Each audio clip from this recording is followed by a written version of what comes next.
Good morning, guys, and welcome back to the Central Buzz News. Today is Tuesday, April 21st, and the current time is 8:27 a.m. So I'm going to show you what that looks like, and I actually already have it written down here too for you to see.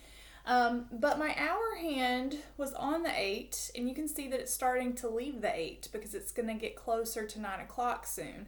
So this is one of those tricky hand times where that hand is we're not sure if it belongs to the 9 or the 8, but I always tell my class if it is on or after, but not yet to the next one, it still belongs to that hour before. This hand could be super close to that 9, but if it's not exactly on the 9 or past the 9, then it still belongs to that last hour.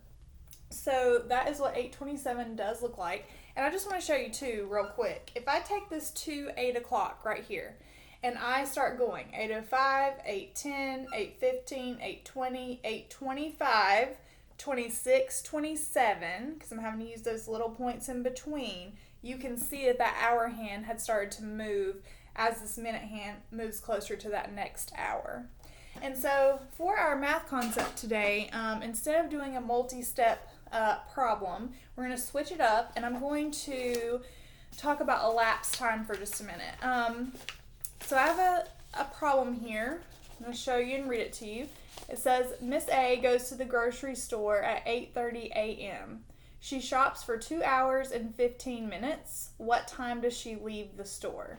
So you're not always going to have a clock like I have to be able to solve these. So I'm going to show you today how you can do this on a number line. So I'm going to take my little work area here, and I'm going to draw a number line just like I would if I was adding or subtracting.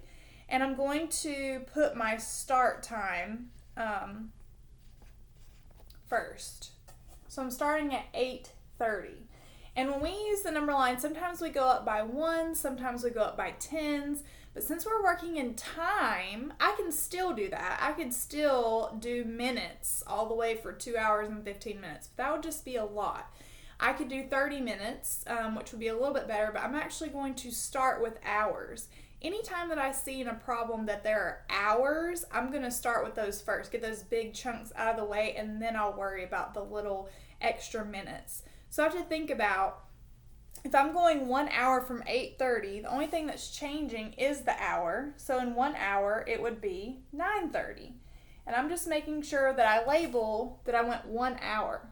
Okay, I still have another hour to go. So another hour from 9:30 would be 10:30. All right, and now I have 15 minutes left from this. So I'm going to switch off. Instead of going by hours, I'm going to count by increments of 5 minutes. So 5 minutes from 10:30 would be 10:35. 5 minutes from that would be 10:40. And 5 minutes from that would be 10:45. So I went by hours and then increments of 5 minutes. So one thing I can do to check myself, because it's looking like I left the store at 10:45 a.m., one thing I can do to check that is I can go count all my jumps and make sure it matches up to how much time the problem says I spent in the store. So for hours, 1, 2 hours, which matches, and then minutes, 5, 10, 15. So 2 hours and 15 minutes. So this is just one way that you can figure out elapsed time. That means time that goes by. Because as you get into those upper grades, that's something that you're going to be expected to do. Just looking and reading a clock is something that we should be getting really good at and moving away from, and this is where we're headed. So I just wanted to show you a strategy for that. All right, we're going to move on to our On This Day in History. So this was very interesting. So on this day in history, April 21st, but in 1789, John Adams was sworn in as the first Vice President of the United States. So I've never really thought about this before, but every president did not always have a vice president. And if you don't know, the vice president is the president that would take over if something were to happen to our current president. So it's really important to have a vice president to step in if something were to happen. So we actually got our very first vice president on April 21st, 1789, and his name was John Adams. He was sworn in as the first vice president of the United States. That's an interesting fact and today in history that you can share with someone. So our interesting facts have a theme to them because we're getting ready to look at a book in just a second. So our interesting facts for today, number one is that crocodiles cannot stick out their tongues. And I wanted to show you the little comic book picture of that fact. So they're trying to give him like a sucker and he can't get it because crocodiles cannot stick their tongues out. So I didn't know that. The second fact is extremely interesting, and I can't wait to look up a picture so I can see if there's one that exists that would show me this. So the second fact is that President John Quincy Adams owned a pet alligator, which he kept in the East Room of the White House. So he actually used to own an alligator. So now, in now times, if you're not an experienced zoo person or exotic animal keeper, you don't have a special license, you should not have those types of pets. But I'm not really sure what type of situation this was. I don't know if he had someone that helped him that did know what they were doing, take care of it. It might have been because it was so long ago, there weren't laws about that. So just keep in mind that is not something that is legal right now unless you have a special license to take care of something like that. So I want to make sure I say that. So those are two very interesting facts for today that lead up to our book. So usually we spend a little bit of time on our math concept for the day, but today we're actually going to switch off and we're going to do a reading kind of strategy today, reminder of a skill, and that is character traits. So I know that third grade at Bessemer City Central, we did a Because of Winn-Dixie book study, and that book was filled with just so many great characters. So many characters, each character had so many traits. The number one thing that we learned during that study was that characters change throughout a story. They may end up the same way they were in the beginning, and they have some kind of struggle in the middle. Or they may be a completely different person in the beginning and they are completely different in the end, depending on their journey and what they've been through. We know that we get to know characters like a person and that we go through this journey with them throughout the book, whether it's a long book or a short book. But one thing that was super important to me with the kids in my class was moving away from character traits like happy and sad and moving on to those 3rd, 4th, and 5th grade character traits. Those like level 3 character traits that are really great that we might not say a lot, and getting used to saying those in real life. So I'm going to teach you 5 today, and I hope that once you get done watching our news this morning that you will be, when you're watching TV or a movie or a video game or someone you know, I hope that you can think about these traits and think about the ones that you think remind you of some of the ones that we learned today.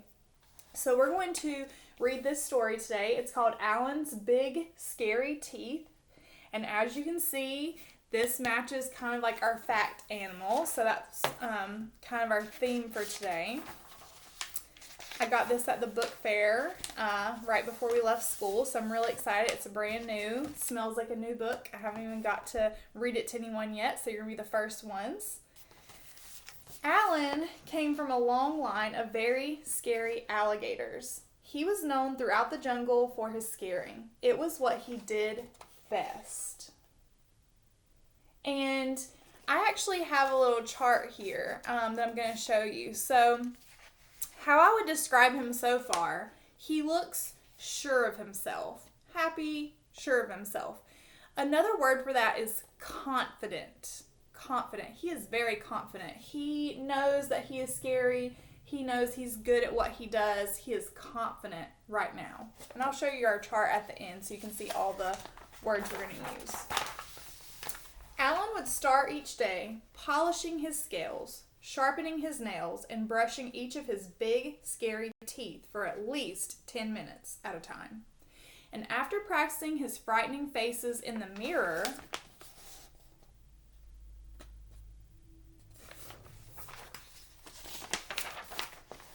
he'd sneak into the jungle for his morning round of scaring. Alan went snap, snap, snap, and grr, grr, grr. He said things like, "I'm big, scary Alan. Fear my razor-sharp teeth."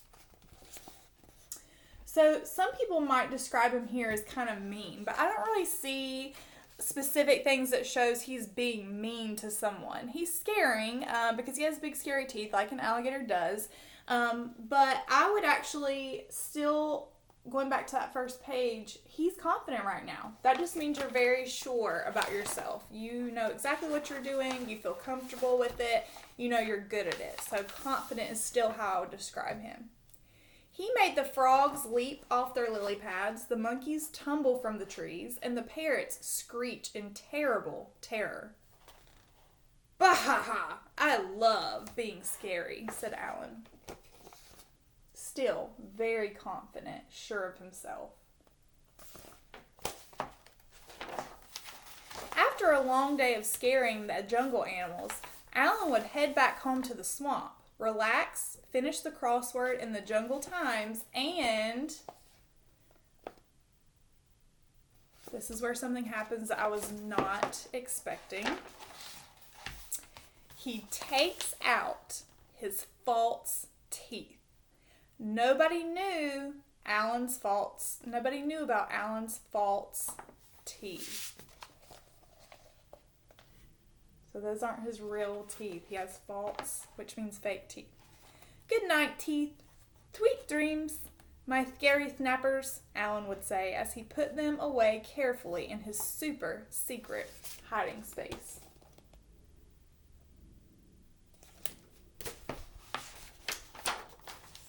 One morning, Barry the Beaver was up early, collecting wood, and came across a dozing, which means sleeping, Alan. Terrified that Alan might wake up and gobble him whole, he quickly dived behind a bush. "Phew, that was close," thought Barry, just as a set of false teeth fell out of a bush with a very familiar snap, snap. So someone has found his false teeth. When Alan woke, his teeth were gone. "My teeth! My teeth! Where are my teeth?" What could he do? Maybe no one would notice. Could he still be scary without them? He decided to head into the jungle as usual. So this is the next part where I kind of stopped and I reflected on how I would describe him here. So a lot of people would say scared or worried. I'm going to use the word concerned. He's very concerned about what people are going to think about him not having his teeth. He's very concerned that he won't be scary anymore. So that's the word I would use right now. He made the frogs leap off their lily pads, the monkeys tumble from the trees, and the parrots screech with laughter.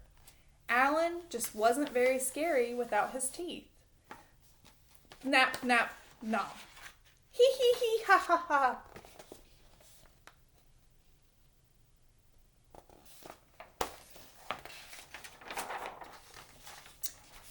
Alan slunk back to the swamp. He had never been more embarrassed. He came from a long line of very scary alligators. Scaring was all he had ever known. What would Alan do now? That word, slunk, really tells me it's an action that he's doing that really tells me how he's feeling. He slunk back to the swamp.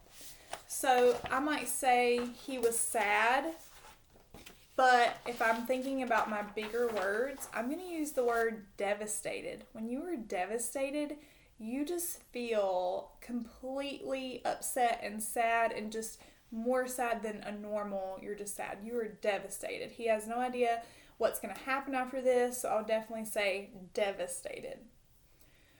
And here's more proof of that.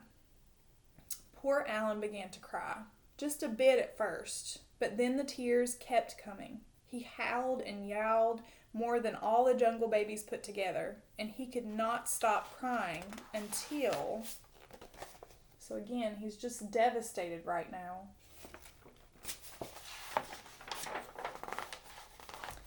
The next morning, when all the animals turned up at Alan's swamp with his big, scary teeth. "We'll give you back your teeth," said Frog. "Really?" said Alan. "On one condition," said Parrot. "You have to stop scaring us." "But what will I do? I don't know how to do anything else." "We have an idea," said Frog. And they actually have a little paper over here the frog's holding that says the rules. And he's listening because he wants his teeth back. And so every day, after polishing his scales, sharpening his nails, and brushing his big, scary teeth, Alan headed into the jungle and became Alan the gardener, Alan the hairdresser, and Alan the dentist.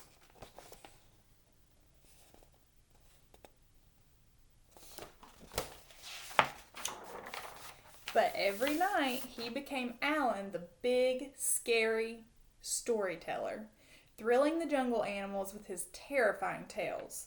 "Bah ha ha ha! I love being scary," said Alan.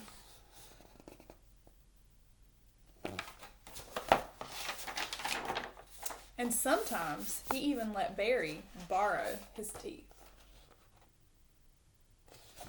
So at the end of this story, we would say Alan's pretty happy now at the end of the story. So I decided to go with the word outgoing. And the reason why I say outgoing, that's when you're just very comfortable with other people, you get out there, you're talking to people, you're doing things, you're not very shy, is because of all these jobs he's doing now. When I look at his face, use the pictures, he's very happy and he's doing things that include other people.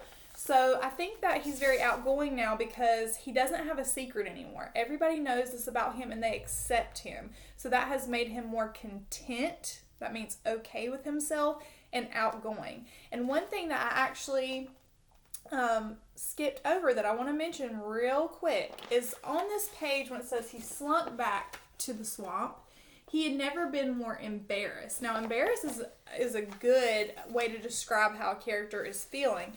But I went a step further and decided to say the word humiliated, which is right here. When you are humiliated, you are very embarrassed. You are mortified is another word at people knowing this about you. So these are our words. And what I did was I put the words here, the normal words that just come to our mind when we're thinking. And on the other side, I put our level 3 awesome character trait words. So again, they're concerned, which is another word for scared or worried. Confident, which is another word you could use to describe someone who's very happy or sure of themselves. Humiliated would describe somebody who is feeling embarrassed. Devastated is a very good word for sad, but it's an extreme type of sad, not just a normal sad. And another word for happy or content would be outgoing. So those are just some traits that I hope that you get some use out of and think about when you're thinking about other people or characters in books or movies, and make sure you're using those so you can add those to your memory bank and you'll be able to impress somebody with your awesome character trait skills. So thank you guys for watching, and I'll see you tomorrow.